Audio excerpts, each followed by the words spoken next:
Officers from North and South Carolina brought their furry friends for a very important trial this weekend, but they were the ones who ended up getting tried. Our Crystal Moyer has the story. With a here and a there, police officers from North and South Carolina brought their canine sidekicks to Joe Davidson Park this weekend for the canine certification trial. It can be nerve-wracking. The Carolinas currently have no standards for police canine certification, so police officers will be evaluated under the United States Police Canine Association training standards. Hey! Here! In order to be certified, the canine teams must be evaluated in obedience, agility, suspect search, evidence search, and apprehension. We enjoy it. It's fun for the dog, it's fun for us. It's a building experience as a team for the canine handler and myself. And sometimes while training their canines, police officers have to be on the other side of the force. And people from around the community watched as police officers put their stiff arm forward. How did you get chosen? How does that process? Well, you get chosen when you're the new guy, and that's where it starts. It is a very physically demanding profession. These dogs, they throw their whole body weight at you, into your back, into your legs. Officers might take on a bite or two, but nothing can put a downer on the excitement, joy. I mean, you know, you get a yearly certification, and you can rely on that in court, and you know, it means that you've done something really hard. Even though it could be scary, officers decoy to get their canines ready for real-world situations. Crystal Moyer, Phoenix 14 News, tonight. Elon Dining's Taste of the Town is tingling your taste buds once again this month. Tomorrow, the program is bringing Pancheros to dinner at 5 p.m. in upstairs McEwen. Or sweeten up your Thursday by making your own ice cream sandwich at Hardin Diner. Later in the month, Colonnades Lunch will have a tofu bar, as well as homecoming dinner and a wing night the next week. For a full list of dining events, check eNet. Money Back on the Monday after game day, that's the new program that's helping students save at the campus store. The program, called Monday Morning Money Back, gives students discounts based on the outcome of Saturday football games. According to senior class president Michael Nawak, the bookstore will give discounts based on the amount of points Elon football wins by. For example, Elon won by 5 points this weekend, so the store is offering 5% discounts. But be quick, the sale only lasts the Monday after the game. Frank Hurd's vocal talents were heard this Friday as Elon's Student Union Board sponsored Open Mic Night. The free event highlighted Elon musician Frank Hurd. Poets, guitarists, singers, and the band also shared their talent with the crowd. Students from campus came for free pizza and drinks, but Sub wants them to join in the activities. I think it's nice to know that there's a student here that has a talent, and we're willing to say, we see your talent, we recognize it, and we want to be a part of what you're trying to do in your future. Open mic nights in the future. And the wait is over for the newest pub in town. The College Street Tap House, formerly Lighthouse Tavern, is set to open this week. The university-owned bar is now being run by the Town Table's Chris Russell. The Tap House will be open to students Thursday and feature dancing and a DJ. Elon's own marching band is celebrating their 10th anniversary this year. The Fire of the Carolinas made their debut in 2001 and has since been a leading force of spirit for Elon's home football and basketball games. To celebrate this milestone, the band chose a fire theme for their first several halftime shows this season. Coming up on Phoenix 14 News, we're patrolling the pumps to help you keep cash in your account. Find out where the cheapest gas stations are in our area next. Plus, what weather to expect as we fall into the first week of October. We'll tell you if you need to bust out your boots or show up in shorts. That's next on Phoenix 5 Friday.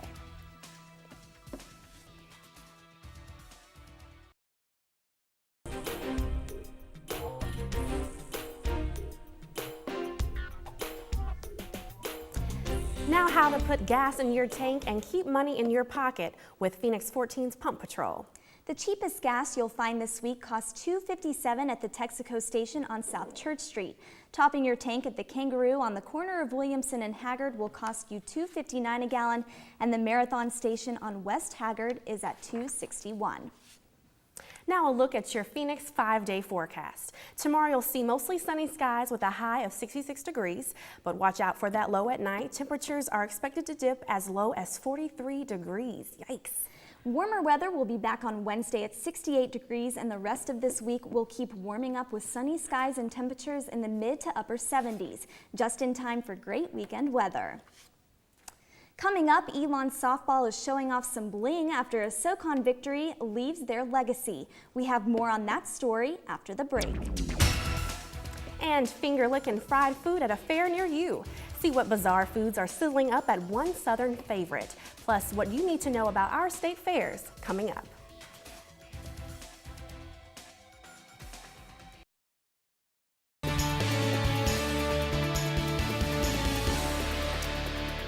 The Phoenix were in action this weekend, battling SoCon rivals away and at home. Women's soccer was at Rudd Field this weekend, beating the Davidson Wildcats 1-0 before falling to Georgia Southern 2-1.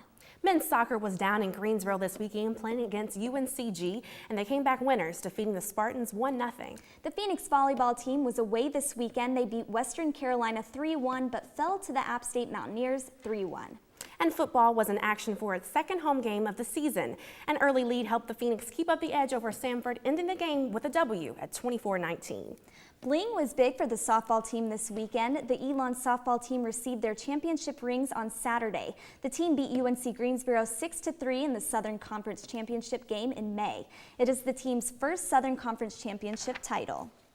Championship rings weren't the only special honor at the Family Weekend football game. Former wide receiver received an honor only given to 3 Phoenix football players before him.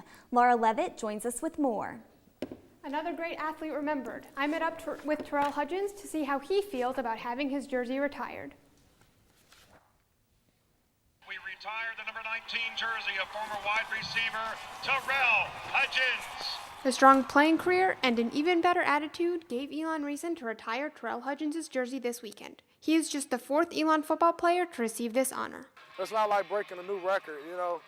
You get that done and it's like, I don't know, I didn't have anything to say, but, you know, I was happy. Hudgens broke 19 records while at Elon, including the NCAA records of career receptions and career receiving yards, and the Southern Conference record for career receiving touchdowns. 4 of the records were previously held by NFL Hall of Famer Jerry Rice. Hudgens' Elon years are over, but he wishes he could be back on the field. You know, I played with most of the guys out there, you know, so not being able to help them out, you know, that's tough. Hudgens had a successful Elon career and was picked up by the Dallas Cowboys after graduation. Although he was cut from the team in September, Hudgens isn't done with football yet. You know, hopefully I can decide something in the next 2 weeks and, you know, get back on the field.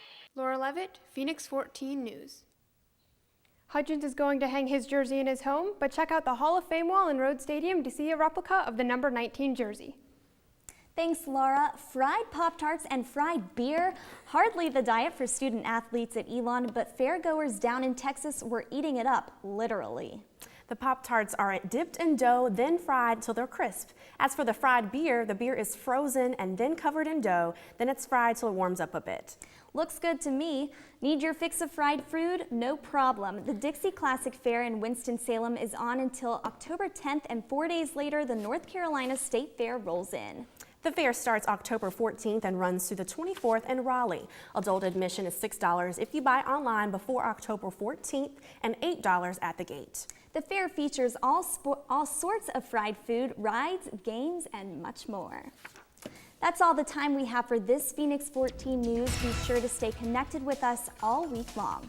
Continue checking out our website for news updates at phoenix14news.wordpress.com, and be sure to connect with us on Facebook and Twitter. I'm Jasmine Spencer. And I'm Mallory Lane. Have a great week, Elon.